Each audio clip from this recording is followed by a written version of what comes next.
Welcome to the Echoes of Ihsan podcast. Today we're diving into something, something that's been on my mind a lot lately. The power of words. We'll be exploring the Muwatta Imam Malik, specifically Book 56, Speech. Oh, interesting. It's full of wisdom on everything from avoiding harmful speech to understanding the weight our words carry, even, those seemingly casual ones. Yeah. I don't know about you, but I'm often struck by how just one sentence, Yeah. right? It can totally shift my mood or even change the whole direction of a conversation. Yeah, Ready to unlock some ancient secrets about mindful communication? absolutely. It's fascinating how relevant these teachings from, centuries ago still are today. The Muwatta Imam Malik is a collection of hadith. Hmm. And for our listeners who might not be familiar, hadith are sayings and actions of the Prophet Muhammad passed down through Right. generations. Right. And they offer guidance on so many different aspects of life. But this particular book, it really zeroes in on the impact, the profound impact of our speech. I've always found it interesting that a whole book, right? A whole book is dedicated to speech in the Muwatta. It makes you realize that, Islam places a huge emphasis on not just what we say, but the how we say it. What's the significance of that, you think? Well, I think it highlights this idea, this understanding that our words aren't just sounds, they actually have power. Yeah. They shape our reality, influence our relationships, and can even impact, our spiritual well-being. In a way, it's a reminder that every word we say, every single word is a choice. Hmm. And those choices, well, they have consequences, right? Okay, so let's dive into some specifics here. Yeah. One of the first things that jumped out at me was this idea that if you label someone a kafir, a disbeliever, it actually reflects back on the speaker. I've definitely, been in situations where I've heard people throw that word around carelessly. It always makes me a little uncomfortable. It's what's this hadith teaching us about judging others and the responsibility we hold for our own words? That's a great question, and it speaks to the immense weight that those kinds of accusations carry, within the Muslim community. We have to remember that judging someone's faith, it's a matter between them and Allah. Right. When we make such a serious accusation, without proper knowledge, we're not only risking harming our relationships, we're also jeopardizing our own, Yeah. spiritual standing. It's a reminder to approach these conversations with humility, to recognize that we don't have all the answers. And judging another person's heart, well, that's beyond our scope. It's instead of focusing on putting labels on other people, right? Yeah. This hadith is encouraging us to kind of turn that scrutiny inward, to examine our own intentions and our actions. That's a pretty challenging concept, though, don't you think? Yeah. Especially in a world where it's so easy to get caught up in judging and criticizing others, whether, online or even just face to face. Oh, it definitely is a challenge. It takes a conscious effort to, shift our focus from that outward judgment to more inward reflection. Yeah. It's about cultivating empathy and understanding, recognizing that everyone is on, their own unique journey. That makes me think about all the times when, I've been so quick to judge someone without really taking the time to understand their story. It's a good reminder to, pause, just listen, and approach others with an open heart and mind. Exactly. It's about creating space for, respectful dialogue even when people disagree. It's about recognizing that every human being has inherent dignity, regardless of what they believe or, what they do. Okay, so shifting gears a bit here, there's another hadith that really resonated with me, maybe because I'm guilty of it myself sometimes. It says complaining about time is like complaining about Allah. Since, he's the one who controls time. Mm-hmm. It's so easy to get caught up in that I'm so busy I don't have enough time mentality, But this hadith, it challenges that whole perspective, doesn't it? It absolutely does. When we complain about time, we're essentially questioning the wisdom of the one who created it. It's like a subtle form of resistance to the natural flow of life. This hadith, it might seem simple on the surface, but it's encouraging us to kind of shift our perspective, to see time as a gift, as a blessing that lets us experience this world and fulfill our purpose. Yeah. It's instead of looking at time as this limited resource that we constantly need to fight for, what if we saw it as an opportunity? Yeah. Like a canvas that we can use to paint the story of our lives. It's a good reminder to focus on what we can control, like our actions and intentions, Yeah. rather than dwelling on those constraints of time. That's such a beautiful way to put it. It's about embracing the present moment, recognizing that every single breath, every experience is, a gift from Allah. It makes me think about, what would change in my life if I really embraced this perspective? Mm-hmm. What if I just stopped complaining about not having enough time and instead, started appreciating the time that I do have. It's almost Mhm. like, a whole new way of approaching life. It is. It can be incredibly liberating, actually. It allows us to move away from a scarcity mindset and step into a space of, abundance and gratitude. Okay, so there's this story in the Muwatta that I found so incredibly moving. It's about Isa, or Jesus, encountering a pig, and get this, wishing it peace. Now, pigs are considered impure, right, Right. in his faith. This might seem like, a really small gesture, but I think it speaks volumes about cultivating kindness and positivity in our speech, even when it doesn't seem necessary. What's your take on that story? I think it beautifully illustrates the concept of Ihsan, Mm-hmm. which means, beautiful speech and action. Isa, peace be upon him, he could have just ignored the pig, right? But by choosing to speak to it with kindness, it shows us that Ihsan, it's not about the recipient, it's about the state of our own hearts. Right. It's about cultivating this habit of kindness and compassion that reaches out to all beings, regardless of how worthy or, what status they're perceived to have. So it's like, even though the pig couldn't understand his words, Esau was still making this conscious effort to, guard his tongue against negativity, to keep his own heart pure. It's a reminder that the things we say, they reflect our inner state. Exactly. It's about recognizing that every interaction, no matter how small or insignificant it might seem, it's a chance to practice Isan, to cultivate a more compassionate and loving heart. I love that. I love how this story highlights how connected our inner and outer worlds really are. Yeah. It's like a reminder that our words aren't just external expressions. They're extensions of who we are inside. Yes, exactly. And it's about recognizing that our words have the power to shape not just our own reality, but also the reality of everyone around us. Even a tiny act of kindness like that, it can have a ripple effect, creating, a more positive and harmonious environment. That makes me think of that saying, be kind, for everyone you meet is fighting a hard battle. Hmm. We never really know what other people are going through, so every word we speak, it has the potential to either lift them up or, add to their burdens. So true. Such a good reminder to approach every interaction with compassion and understanding. To remember that our words, they have the power to heal or to harm. It's amazing how these teachings encourage us to view our words as actions, like each sentence we speak can be an act of kindness or a bridge between hearts or even, a form of worship. But like we've been talking about, they can also, be weapons that cause hurt and division. And the Muwatta, it doesn't shy away from that duality, right? Yeah, that's true. It's not like all sunshine and roses, is it? The Mm. book also dives into like the dangers of the tongue. There's a whole cluster of hadith about avoiding excessive speech without, mentioning Allah, the seriousness of backbiting, and just the general harm that can come from careless words. It really makes you think like how much of our daily chatter is actually beneficial and how much of it is just adding to the noise. Right.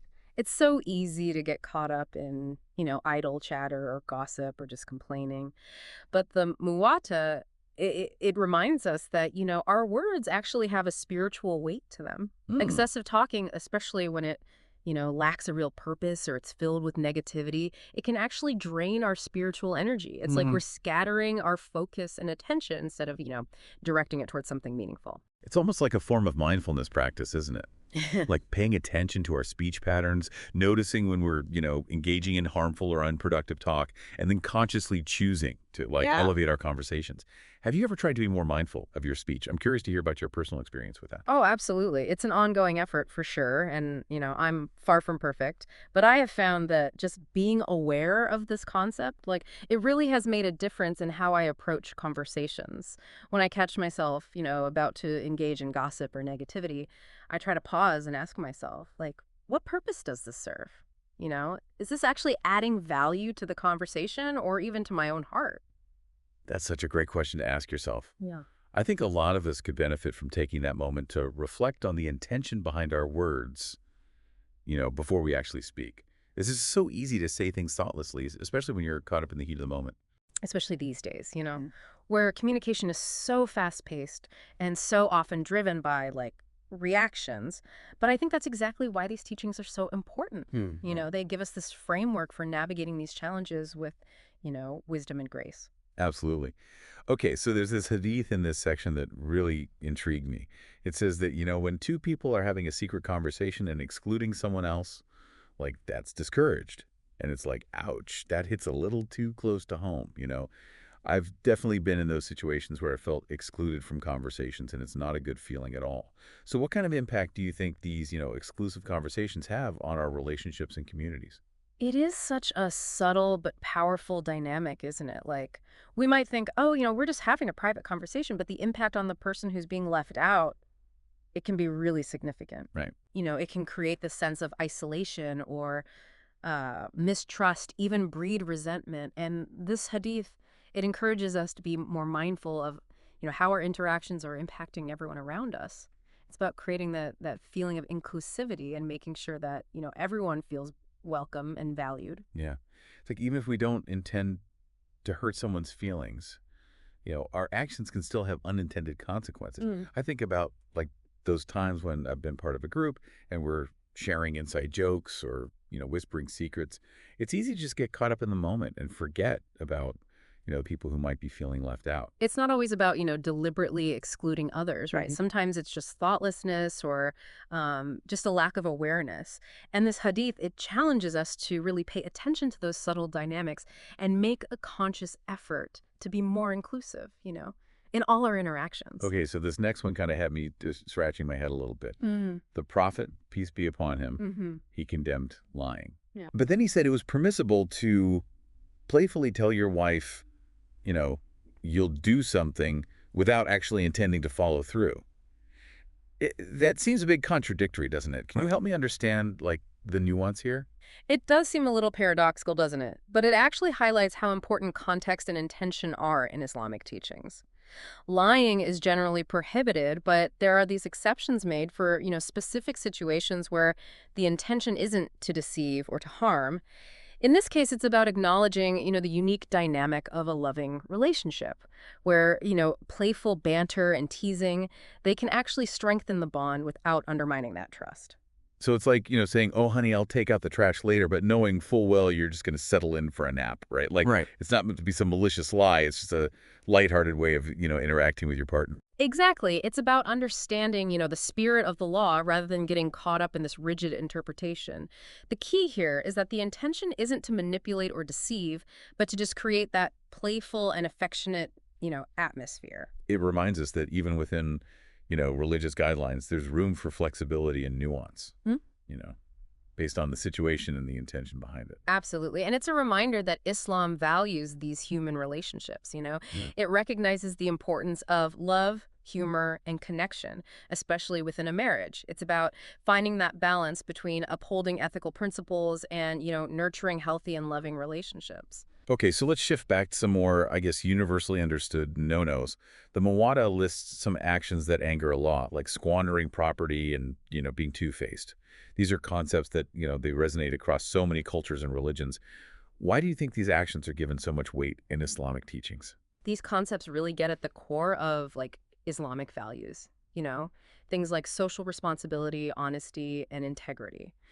Squandering wealth is seen as disrespectful to Allah's blessings, and harmful to both the individual and the community.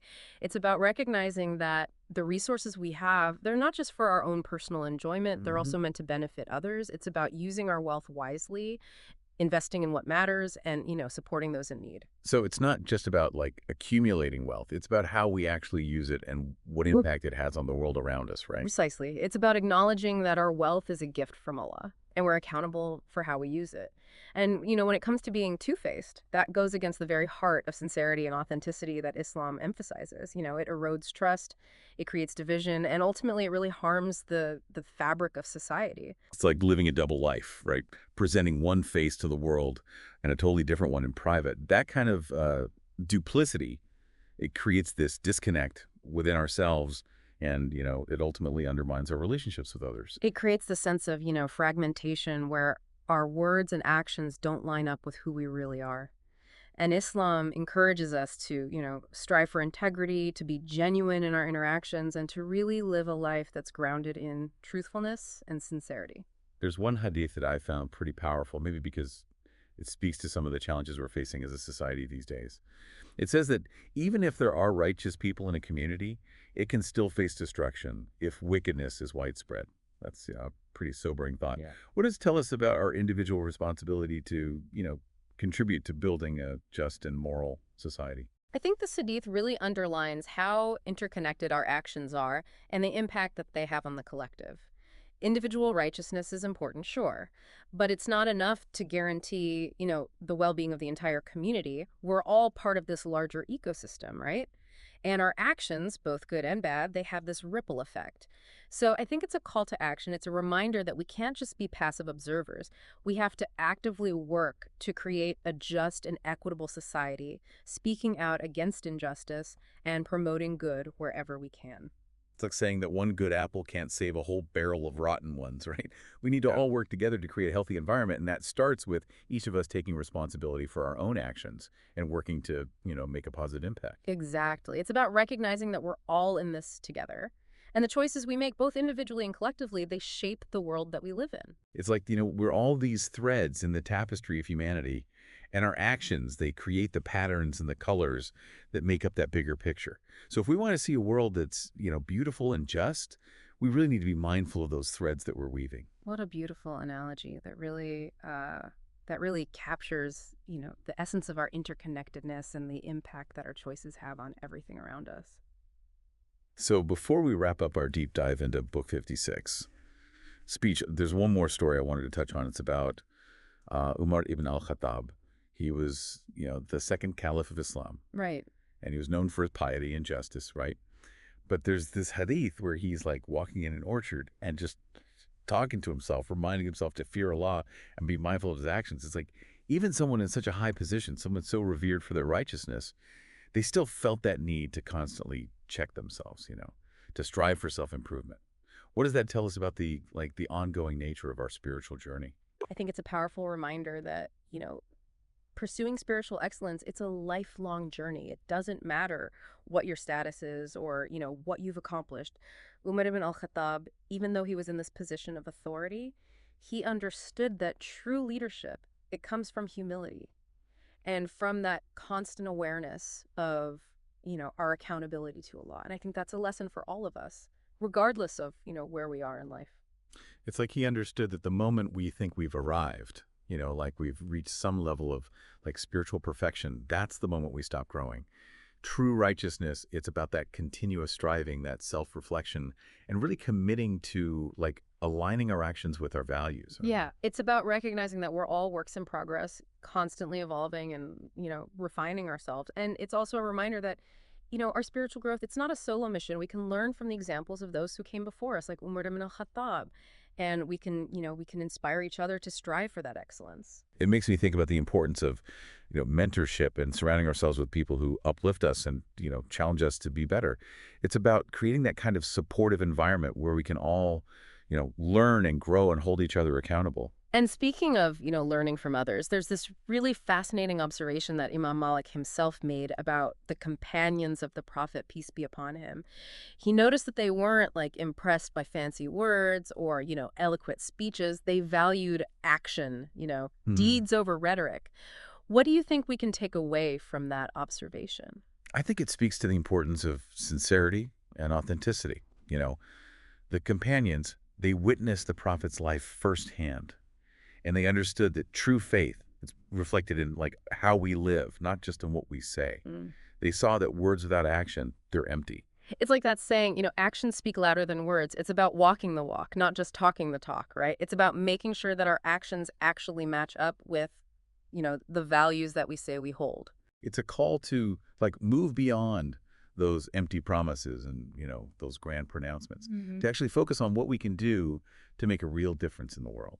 And, it's a good reminder that our actions, they have this ripple effect. Even small acts of kindness, when you do them consistently, they can create, a wave of positive change. It's about focusing on what we can actually do rather than getting stuck in, what we say we're going to do. I love how the Muwatta connects these everyday actions to our spiritual growth. Yeah. There's that hadith where Amir ibn Abdullah ibn Zubayr, he would stop talking whenever he heard thunder, and he would glorify Allah. He saw it as this reminder of Allah's power, and a warning to humanity. It's so beautiful how he connected a natural phenomenon to this deep spiritual reflection. It is. It's a reminder that we can actually find spiritual lessons in, like, the most ordinary things. The world around us is full of signs of Allah's power and majesty. We just have to, take the time to actually notice them. It's about cultivating that sense of awe and wonder, appreciating how intricate the universe is and recognizing our place within it all.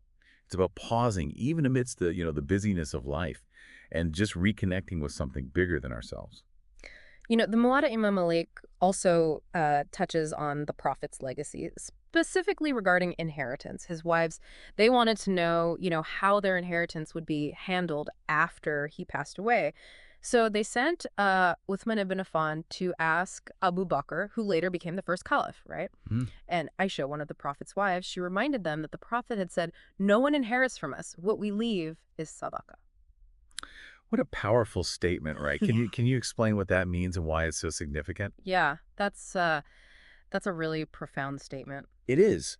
This teaching, it sets the Prophet Muhammad, peace be upon him, apart from the prophets who came before him.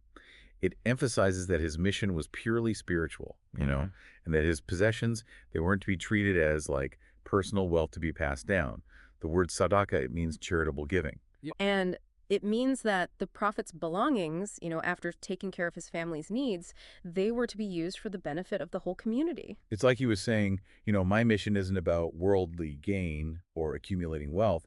It's about serving Allah and, guiding humanity towards a higher purpose. Exactly. It's such a powerful statement about, detachment from material things and about prioritizing the well-being of the community over personal gain.